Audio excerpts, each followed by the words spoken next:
I had to lock my cat up in the other room because she almost knocked my camera over chasing her mousey, and then the lights. I like that you said chasing her mousey. That's what we always call it.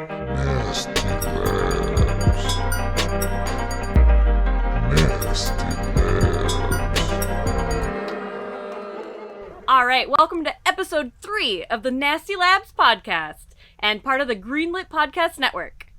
We're a podcast from game studio Chuhai Labs where we talk about games, game dev, Japan, and whatever else comes up. Yeah, Kinsey, we did it. Episode 3, yay! Hey, it's such a milestone. Episode 2 was pretty good though. We had Giles on, our CEO, our current CEO. That was pretty cool. Kinsey, how the hell are you doing? I am feeling pretty fantastic. I got some good news about my Japan move. Tell us. Hit it. So, step number 1 is done. One of the more difficult steps besides the physical moving. Right. And that's getting the certificate of eligibility. Because with that, you can basically just way easier get a visa. It's more just look, this proves that I can do this.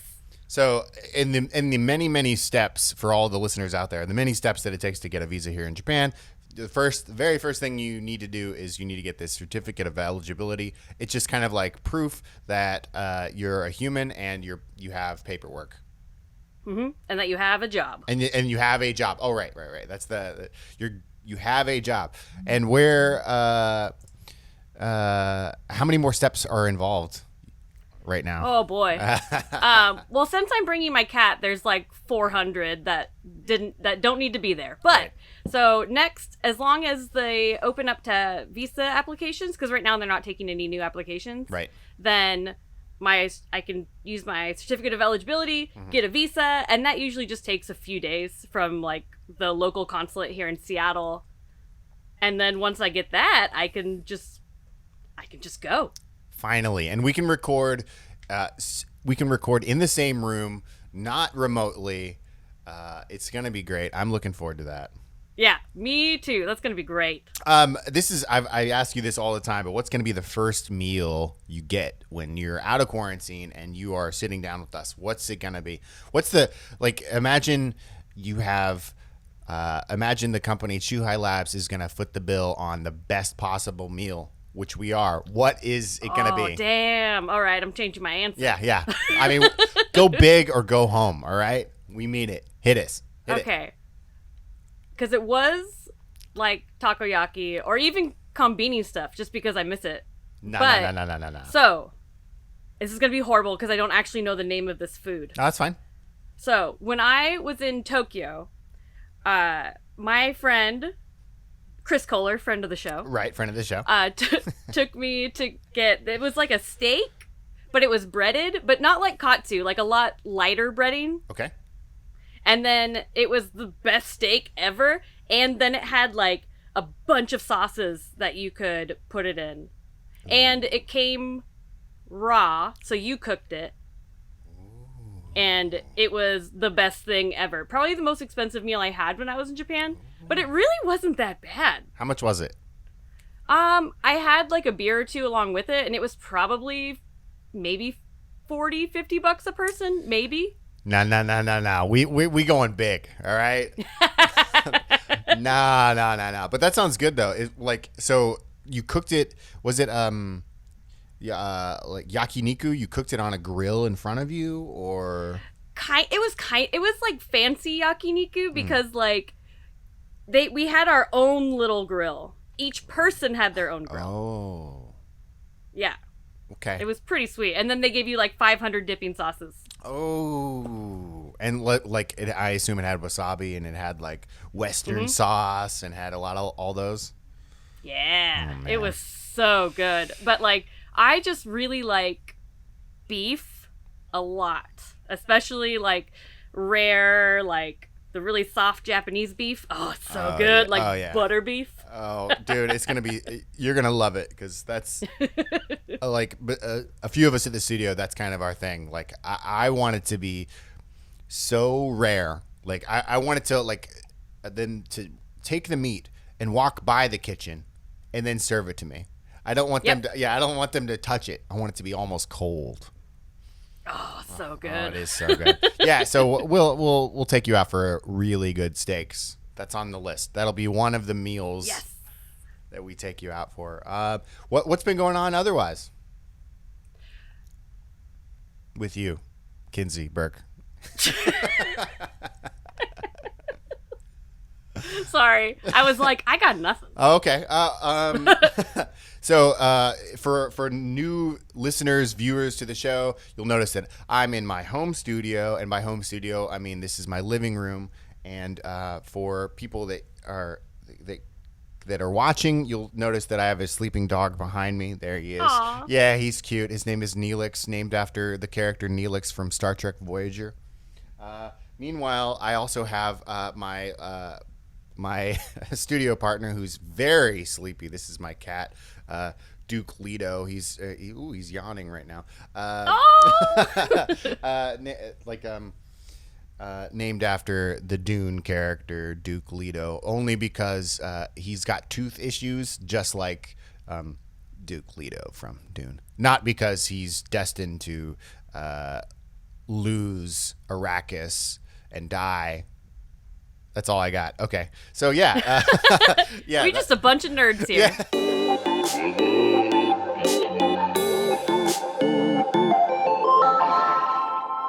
All right. Well, first segment is What Up? And that's us talking about what we're currently playing. And, Mark, hopefully you're playing something. Oh, I am, actually. I think you're starting to learn this. Maybe you've known this all the time, that when you're a game developer, it's hard to play games as well, because I think you get into a rut where every game you look at, you start to break it down and critique it and all that other stuff, and it kind of takes the joy out of games. But I'm playing. I have been playing Fallout New Vegas for the 8th time. I just stopped. I just stopped a couple of days ago because I hit the wall. I don't know how much you've played of New Vegas, but a lot. Yeah. I played it for about 40 hours and was like, oh right, now I'm doing fetch quests. I think I'm done. I think I'm fine. Yeah. I think so. I'm not going to beat it. I hit the end point. That said. Last night, right now on PSN, right? Is that the one? Mm-hmm. Yeah, PSN. I downloaded Battlefield 5 because it's free currently with subscription. Nice. And it's my first time playing it, and holy shnikes, I am liking it. I like first-person shooters, so it's hitting all the right buttons, and I played online for 2 hours last night, and I only killed 5 people in the 2 hours. I'm terrible, but it was really fun. I mean, it is. I've seen some negative feedback on the game, but after 2 hours, I got to say, really amazing, and it had one of the most cinematic intros I've seen in a long time. Right now, playing it, loving it, and as of next week. Or as of tonight, really, I'm going to start playing Final Fantasy VII Remake for the first time. Nice. Yeah. I loved it. So, that's what I'm playing. Kinsey, what are you playing? Tell me the truth. Tell me the truth. Tell me some lies. Hit me with it. Oh, boy. So, I have fallen down a rabbit hole, and that rabbit hole is Pokemon Snap. Oh, God. Just throw a fluff fruit down there and call me dead. That's all I've been doing. All right. Well, hit me with the details. I played Pokemon Snap back in the day on the 64. Mm-hmm. I honestly don't know shit about this. What is the new Pokemon Snap? So I also played a bunch of it on the 64, and the best part about this too is it came out on the day that I had a flight. I think that's what really did the first nail, because when you have a flight, that you got nothing to do for 5 hours. And so I did nothing but play Pokemon Snap, and it was all downhill from there. Now I'm addicted. And sometimes, I'm replaying some of the courses, just to get a better picture. And you know that feeling sometimes where you're like, am I still having fun? Mm-hmm. Maybe. Maybe. Wait, sorry. Are you? I've been getting that feeling a little bit. Oh, but okay. I haven't beaten it yet, but I'm also kind of a completionist, so I'm pretty sure if you are not me and not a completionist, then you're not necessarily going to play the same course like 50 times. Do you have the? But I am really liking it. There's a bunch of like little secrets, just like the old one, and like people who don't like, oh, you just take pictures of Pokemon. I try to tell them to think about it more like a rail shooter. Right. Because it kind of is. Oh, yeah, that's a good point. And it's awesome. And I realized I don't really know any of the new Pokemon. I was a 151 purist for so long that now I'm like going around and I'm like, the fuck is that? Like, So it's been a lot of that. So you said something that I think relates to my Fallout experience. You said that you're a completionist, but you're already not sure if you're having fun. Do you think that your inner completionist is boring the rest of you? Like, because you're like, oh, okay, 100%. And like, oh, I do have one complaint though. Okay. About this game. One. Besides me playing the same level 40 times and starting to get bored. Okay. But okay, so in the game, you also have these like requests from other like NPC characters. You know, they're like, take a picture of someone doing this. Okay. And I feel like they only trigger like half the time. So like I go through a whole course, I do the thing the person told me to do, I turn that photo in at the end of the course, and I don't get the request checked off. Wait. And I heard that there's like a bug maybe that like if you take the picture that they want for the request before you get the request, Yeah. that it won't trigger until you take a picture that's better than the first one you took. Does that make sense? Okay. And yeah, that's been frustrating me. I've taken so many pictures of a sleeping Executor, it's like not even funny. Wait, there's a Pokemon named Executor? Yeah, he's like a palm tree with a coconut egg face. Yeah. Okay. I was hoping he was like an executive, but he was a Pokemon. I mean, he'd look pretty good in a suit. So are you worried that you're not going to beat it, or like what happened? No, I'm definitely going to beat it. I've been feeling a lot better now that I've kind of stopped going after the requests, right, because that was just getting frustrating. I've been doing it a little bit, but I'm going to try really hard to separate my completionist brain and just be like, Kinsey, just have fun and play Pokemon Snap. Right. So I've been trying to do that lately, and I've just been trying to complete my Pokedex is what I've been focusing on. Well, that sounds like a pretty damn good time. Is it multiplayer? I don't know. It sure isn't. I mean, you can share photos online. Okay, that's not multiplayer. So That's not multiplayer. Okay, I thought maybe like there was some sharing aspect. Like I was going to ask, is your betrothed also playing it? And oh no. Okay, I like that hard no. Like no. Even if it was co-op Yeah. or two-player, I don't think I'd be able to get him to play. Maybe once when he was drinking, and then he would get mad and be like, I don't like Pokemon. Cool. I think I'm going to like him.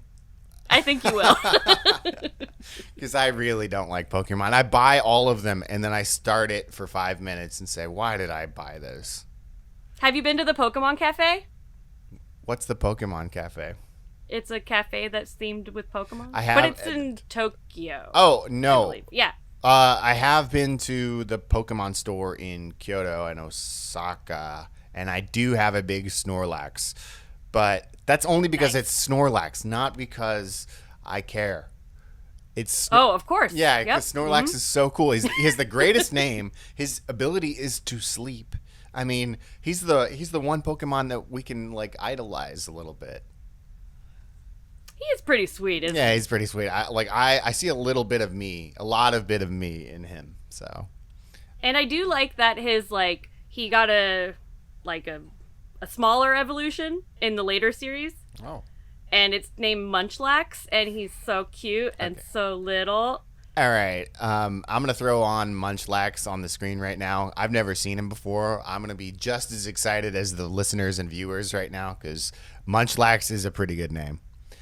Right? But it kind of reminds me of X-Lax, the laxative. Oh, well, depends on what he's munching on. But part of me, I'm like, wait, you're little and cute and you really like food, and then when you grow up, you really like sleep. It's like real life. Yeah. Cool. Are you playing anything else right now? Nope. Okay. Not enough time in the day. Pokemon Snap all the time. All right. That's what I like to hear.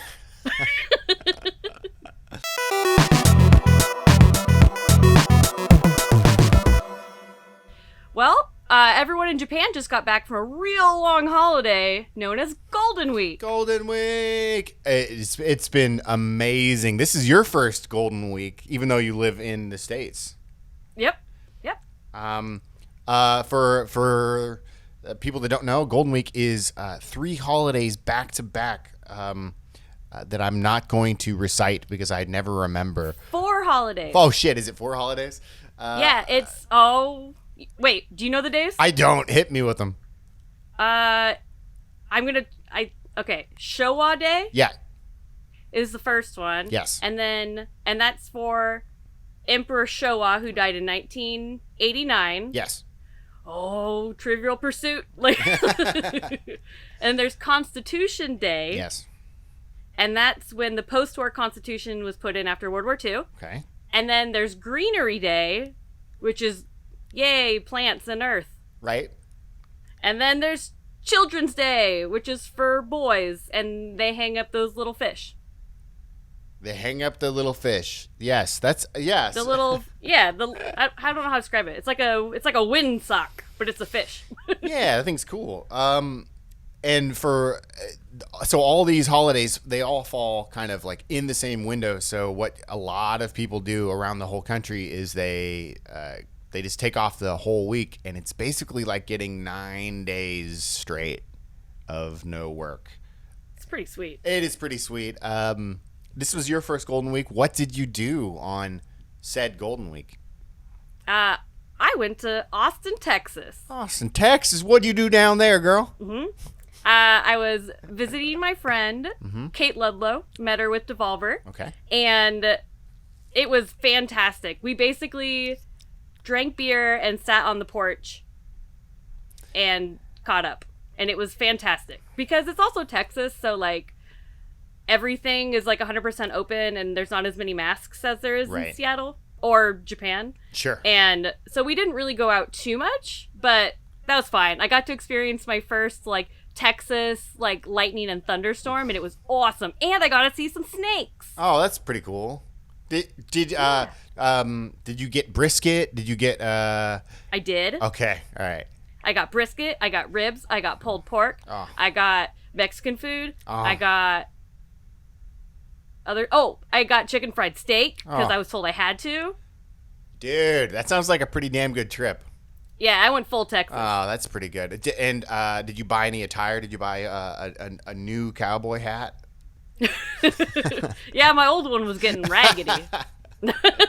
I really didn't buy that much while I was there. I got 2 Pearl Snap shirts. Okay. Because Austin, Texas, there's this really cool Pearl Snap shirt store that kind of like recycles old Pearl Snap shirts. Oh, how many times? Drink every time Kinsey says Pearl Snap shirt.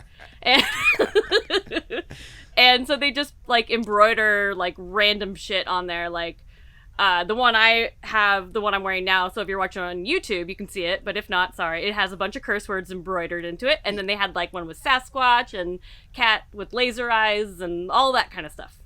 Wait, you got a cat with laser eyes Pearl Snap shirt? Oh, I didn't buy that one. Oh. I'm just saying like what they had. That's some bullshit. And they were buy one, get one free when I was there. So I was like, well, obviously I have to get 2. Okay. So, all right, what does a Pearl Snap shirt run? I got to ask you because I live in Japan, and I was just telling Kinsey off recording that I bought one that it cost me like an arm and a leg. It was like $100 because I'm an idiot. What does an American priced Pearl Snap shirt cost roughly? So this place is like pretty boutique-y. Sure.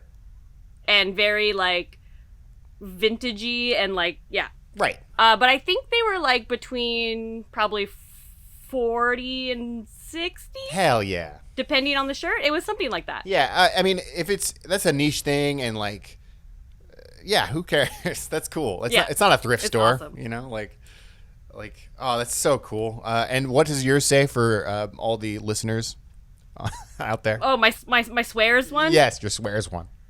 Well, on one side it says "damn hell," and on the other side it says "fuck shit." That's right. That's freedom right there.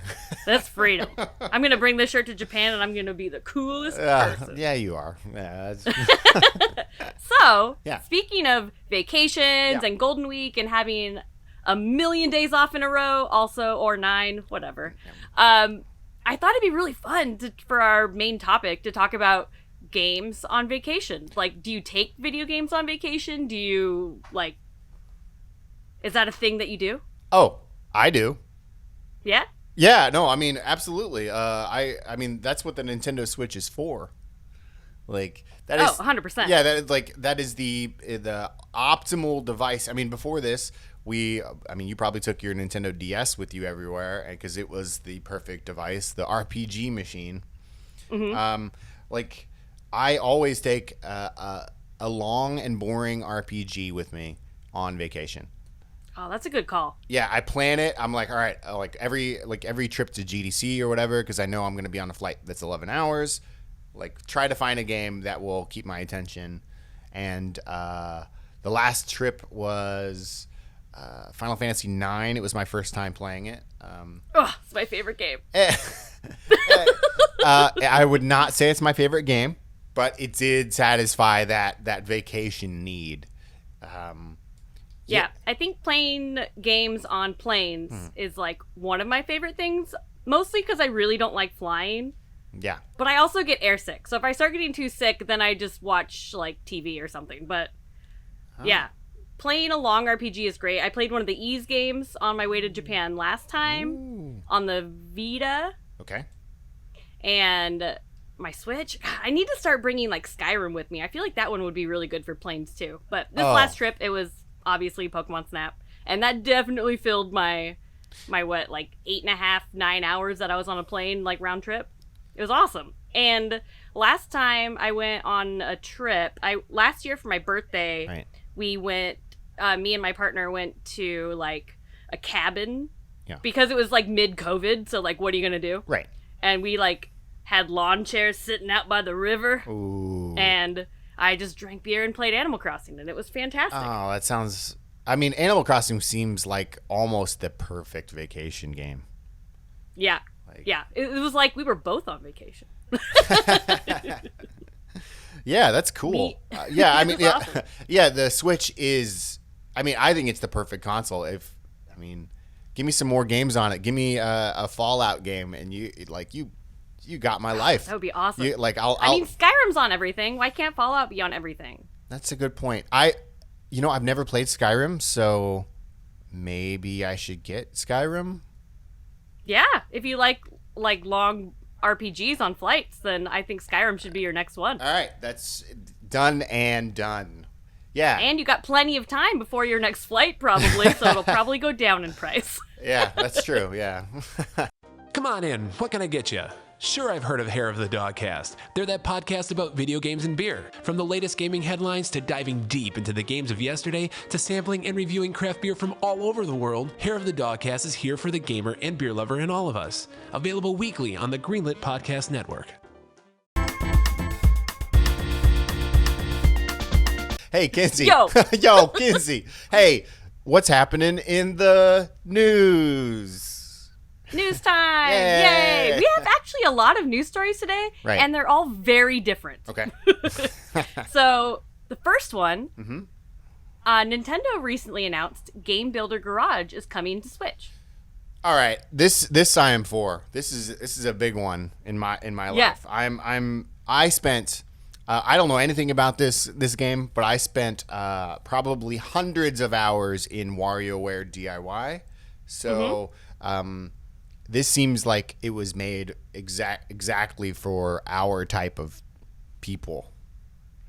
Yeah, you like learn the basics of game design, and they have you learning like visual programming, and like it just seems so cool. And I just know that people are gonna make like the coolest stuff with it. Yeah, like given that Super Mario Maker 2, like people made amazing stages for that. Like this is just giving people that many more tools to make even crazier things. Totally. Yeah. Will you and your betrothed, I keep calling them that, but will you and your partner be buying this? Okay. Real talk. Real talk. Hit me with it. I am horrible at games where I have to build my own thing. Like, Right. I remember I was playing, oh crap. Nope. Sackboy. Okay. Sackboy. Yeah. What's he from? The Little Big Planet. Yes, god dang. That was rough. Okay, so Little Big Planet, like do you know how you like freeze the gravity so nothing will fall, and you place all your stuff and then you can like screw it together. Yep. And then you turn on the gravity when you want to test everything out? Yeah. That would always be my failure moment, where I'd turn the gravity back on and like half my shit would fall down, and I'm like, god dang it. Like and I'm just not very good at those kind of games, even though I like them. So sometimes like I did actually a decent amount of the build your own levels in Battle Block Theater on Xbox 360 Arcade. Yeah. And I remember being like really proud of some of my levels. Mm-hmm. And I'm like, yo, check this out. And then someone else is like, check out my level. And I'm Right. like, wah. Like, 'cause my level sucks. Yeah. Well, same with my Animal Crossing island. It was the same thing.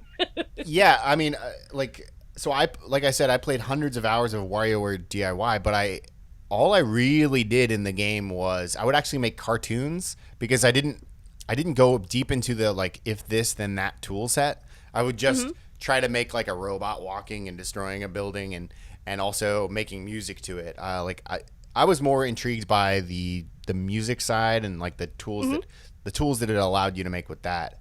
And one of my biggest claim to fame with Wario DIY is I went up to Sakamoto-san, the director of the game, and also the director of Metroid, and I showed him some songs that I made with it, and he nodded and said that's good.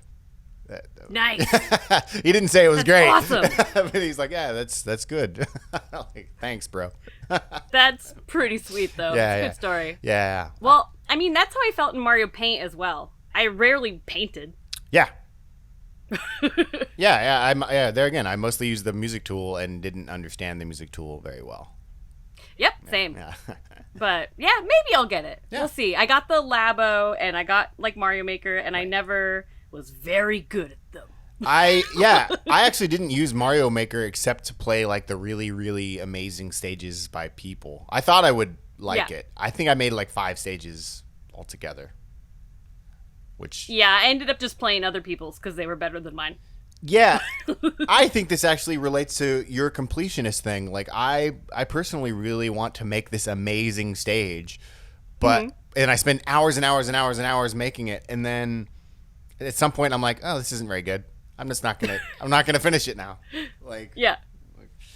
but I hope here's hoping that Game Builder Garage is like the shit. I'm sure it is gonna be the shit. I'm sure it will be. It's awesome. All right, and next up, really big in the world of video game news and personalities, Giant Bomb. Giant Bomb. Like, some real big names left. Some of them were co-founders. Real big names. Really big.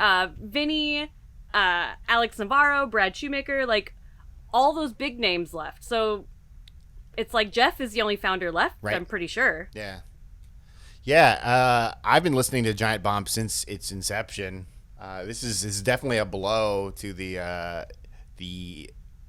podcast and journalist industry, because those are like they're the pinnacle, really. I mean, Yeah. like I don't want to like speak too big, but those guys are the taste makers. They're the king makers, really. If they say your game is good, like it's gonna do well. And not only that, they're probably the most charming people in the industry, on the journalist industry right now. I mean, they're not. Yeah, they're really nice. Yeah. And I'm kind of looking forward to seeing, like, where those 3 go, because whoever snatches them up, Right. pretty sweet. Yeah. And, like, I am excited that Jeff is staying and keeping Giant Bomb alive, so it's not like this killed Giant Bomb either. Oh, of course not. No, like, if anything, this could potentially make the industry even better. Like, it's like, I don't want to assume, but it seems like they're all leaving at the same time, so they're doing something together. So, if we had a second Giant Bomb or something like that, it would just be more outlets that could give us more inspiration, and because I want more. Like, we can always use more stuff, and like, oh, totally. I'm a Brad Shoemaker's the shit, dude. I want more of him, so I expect good things out of this. Yeah, me too. Like, I don't want to think of it as just like, oh, all my favorite people left, so right, boo-hoo, I'm not going to listen anymore. But nope. No. I'll keep listening, and I'm really excited to see what they go do. Yeah. Done. Yeah. Bam. And so next up, yeah. So Zombies Ate My Neighbors and Ghoul Patrol are returning. Consoles and PC next month. Oh snap! This is a big little secret announcement that popped out of nowhere. Yeah. I'm for this. I'm all for this. I don't have a lot to say here. I mean, I definitely have played Zombies Ate My Neighbors thousands of times. Mm-hmm. Do you think though? Could you go back? Yeah, I think so. I think the Super Nintendo actually aged the best out of all of the older systems. Right. Just because it has, like, that perfect era of pixel art where it's not too simple like the NES, but it's not the janky, like, beginnings of 3D like the PlayStation. Right. Or the 64. Like, I feel like Super Nintendo still looks really good. Like, it doesn't look as aged as some of the other systems. Right. So I think this will be great. My one disappointment is that they didn't add online co-op, but I know that's probably asking too much. Yeah. I mean, that's probably a lot of under the hood stuff. Yeah, totally. I mean, they just added it to Mario Party, right? Which has been out for like years and years. So who knows? Yeah. But that said, if the people over at LucasArts want us, Chuhai Labs, to work on online multiplayer, we can do that. We have plenty of experienced networking engineers. So hit us up real quick. We are a talented lot, not Kinsey and myself, though. Just saying. And what's the last big secret announcement? Okay, so the last bit of news we have, this like surprised me so much that I hadn't heard about this. This is so weird. Mm-hmm. So the Nijin no Mori anime amusement park is opening Dragon Quest Island on May 15th, and that's over in Awaiji City in Hyogo Prefecture, which is just a little south of Kyoto. Yeah. More towards the like inland sea in the islands. Yeah. I mean, that's super close to our offices. That's probably like an hour and some change. Like that's pretty exciting. You are a big time Dragon Quest fan, right?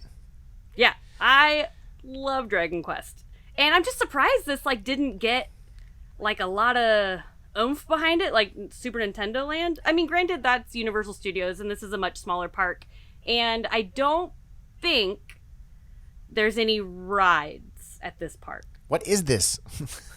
I was trying to figure it out, like when I put this on here, because I was like, "Oh, that's so cool!" But it sounds like they have characters walking around. Okay. And there's themed food. Good. And shops and stuff, obviously. But I couldn't. It was very vague. I'm like, "Yo, you got rides? Like, that'd be pretty sweet." Like, because they also have a Crayon Shin-chan area there and Naruto. Oh. So. I mean, they got a lot of stuff going on. I think it'd be cool to go see it, even if it's just, a castle facade on the front. You go into Dragon Quest Island, and it's like a little town. Right. That would still be really fun, I think. Yeah. I mean, I want to go. Like, I'm not a huge Dragon Quest fan anymore. I was back a long time ago. But obviously the world is so, like, the Dragon Quest world itself is so colorful, and you don't have to be a diehard fan anymore. Everybody knows slimes. Everybody knows metal slimes. Everybody knows, like, the look and the feel of Dragon Quest. And yeah, I want to go May 15th. That's right in the middle of state of emergency. What's going on over there? Yeah, USJ, Universal Studios, is closed right now, right? They are, yeah. Yeah, and Hyogo is still in state of emergency as well.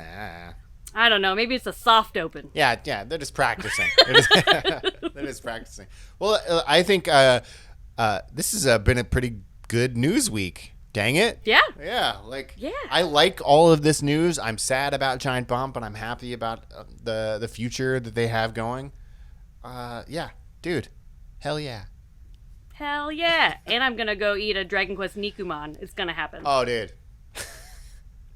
If they don't have that, that's a missed opportunity. Oh, they have to, because that's like a Lawson specialty. That's always at Lawson. They will have that for sure. Hell yeah. Hey, Benito. I've been reading the Bible lately, and nobody ever told me how many talking dogs and wizard battles were in this thing. Well, Chris, you know what I always say. If you can understand Star Wars, you can understand the Bible. Apocrypals, part of the Greenlit Podcast Network.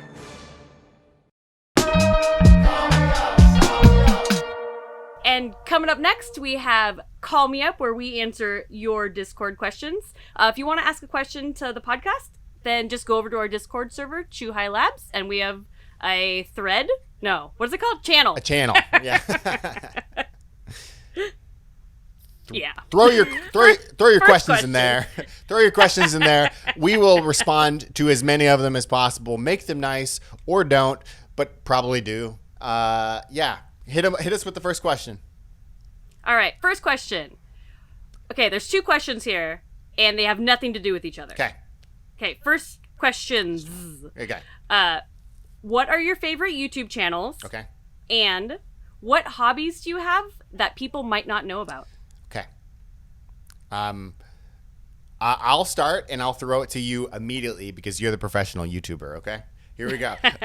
So my top favorite YouTube channel is actually, and this is no relation to you, Stop Skeletons from Fighting. That's my favorite. I love them so much. Like I've never met them, I don't know them, and I know you're like really tight with them. I've been following him since the Happy Video Game Nerd era, and I've definitely liked how the further along it goes, it becomes more and more niche. Like, yeah, and it's just like a couple of episodes ago, there was a N64 games that use the mouse, and it's just so charming that they are reviewing these bizarro games. Yeah, the other day they did a video where he attempted to play a game with the PlayStation 2 remote, like dude. The DVD remote. Of course. So I love those guys too. Yeah. Well, what about you?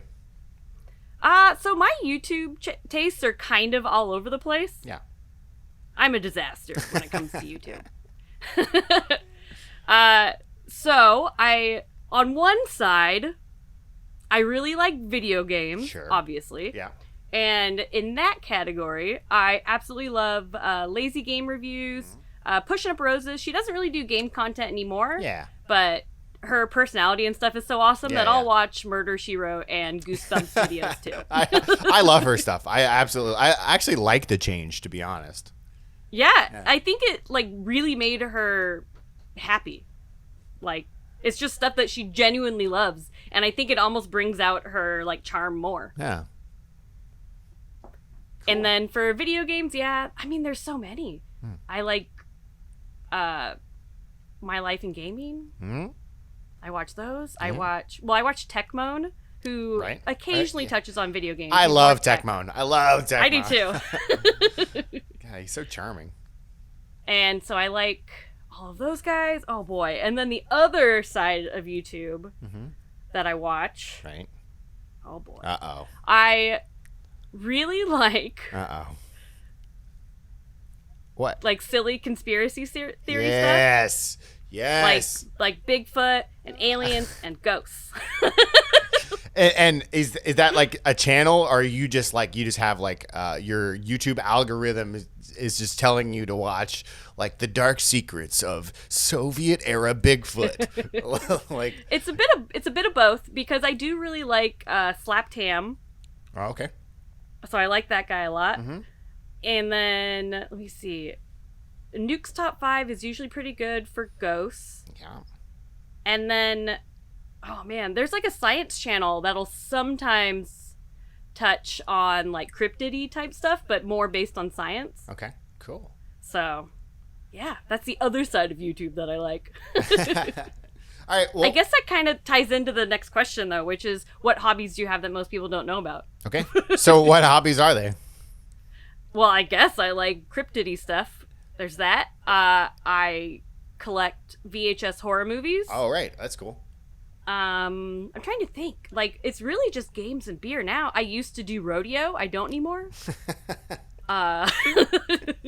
Yeah. What about you? So my hobby outside of things that people wouldn't know about is I actually sew. I sew all the time. That's like my de-stressor. I'll turn a That's awesome. I'll turn a movie on and just like do some like embroidery and or just reassemble broken clothing. I'll like go to thrift stores and buy like the worst possible print tees and then like cut that out and put that on the back of a flannel and then change the color of the pocket on the flannel, and basically all of my shirts are Franken shirts.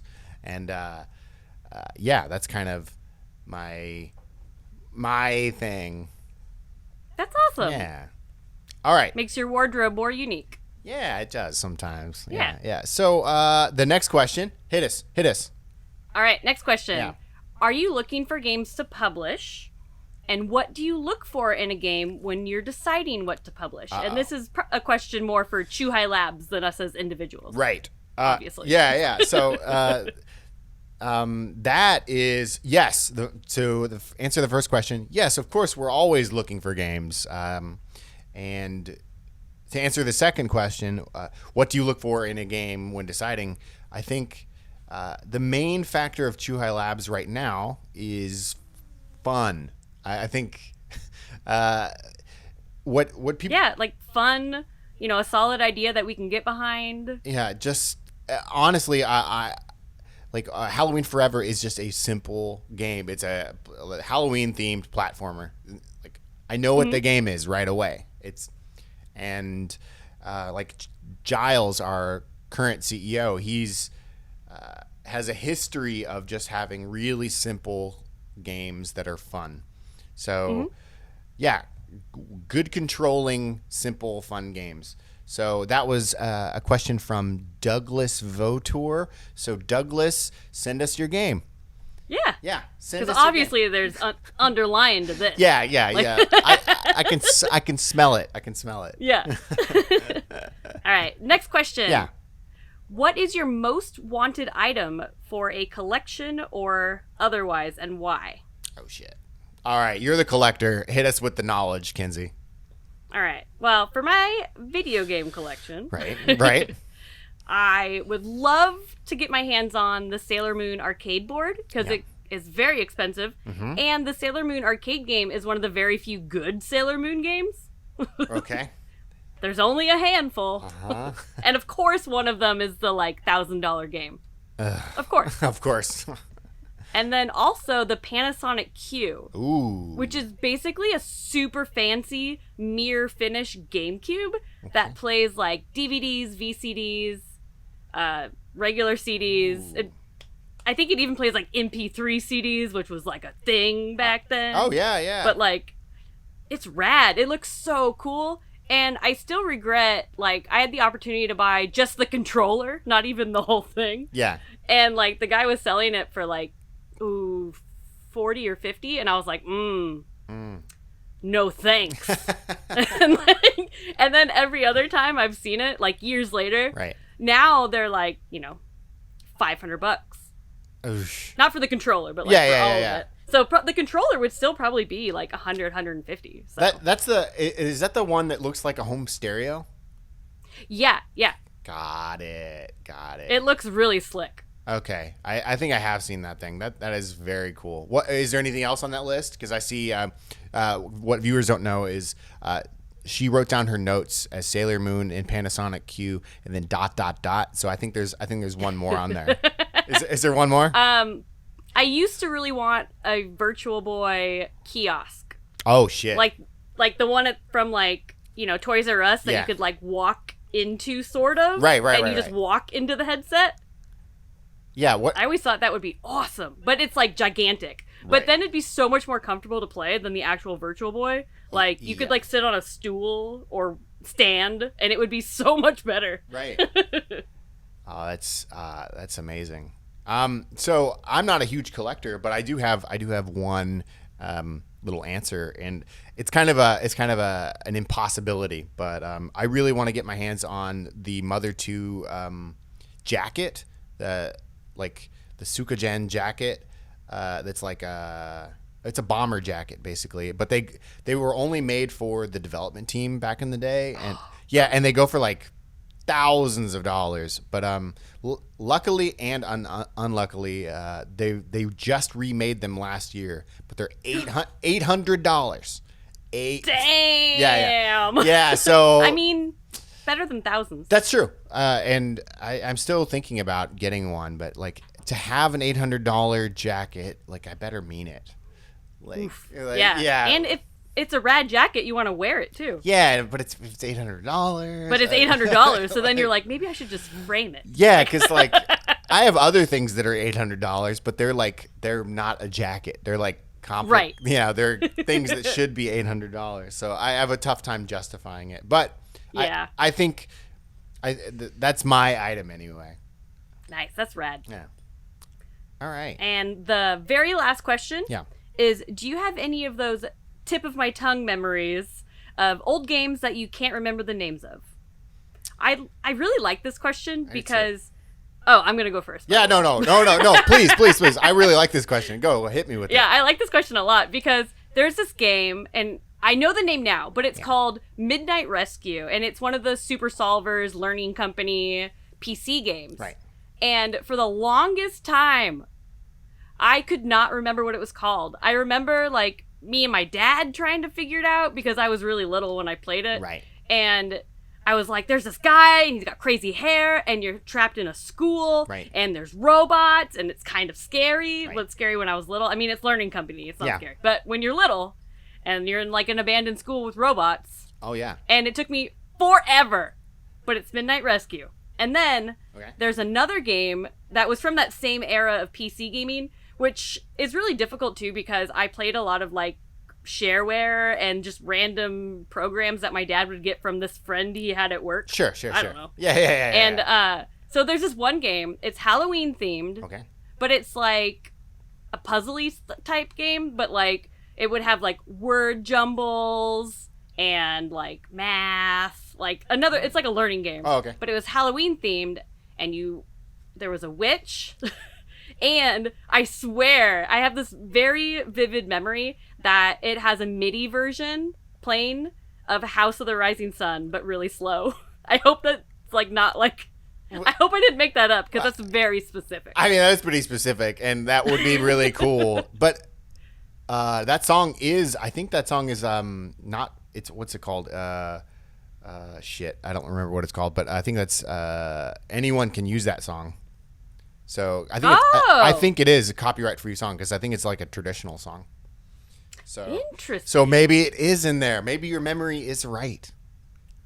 Maybe. Yeah, that's cool. But if any of you listeners out there know what game that is from that really good description I gave, let me know. Yeah, that's great. Yeah, I actually like this question a lot too because I obviously these are tied to our childhood because before we could before we were really competent at reading, we could read, but our memories didn't let us remember to read all the time. So my game was a game I played when I was in an arcade when I was 5 years old, and all I remembered was you were an ape you had to save a princess, probably. I don't know. It's that trope. And the thing that I remembered that was special about it was the special power you got was you wore a football helmet. And for years and years before like the internet could solve all of our problems, I didn't know what this game was, and I still had to look it up. Ape football platformer. And I had to look this up just yesterday, and the game is called Toki, and I replayed it. It's it's fine. It's dated, but it was not as good as my memory served. And but after all these years, you finally got the name back. And I think I won't forget it. I probably will. But Toki, that's the name of it. That was mine. So that was a really cool question, actually. Like, yeah. So if one of your power-ups is you wear a football helmet, does that mean you ram things with your head? Yes, I think so. Nice. Yeah, and I actually think this is a cool question because I think everybody has this answer. Oh, totally. Yeah. Like I want to get like somebody that's a little bit older than us, like Giles, on here, because I bet all of his are like ZX Spectrum games or like some game he played when he like flew to Japan in the 80s, something like that. Like that would be awesome. Yeah. But I would not be able to help him with what the title was. No, especially ZX Spectrum. We're Americans. We don't know that stuff. No. Kinsey, it's been a hell of a show. Thanks for having me on. Any final thoughts on this little episode for us?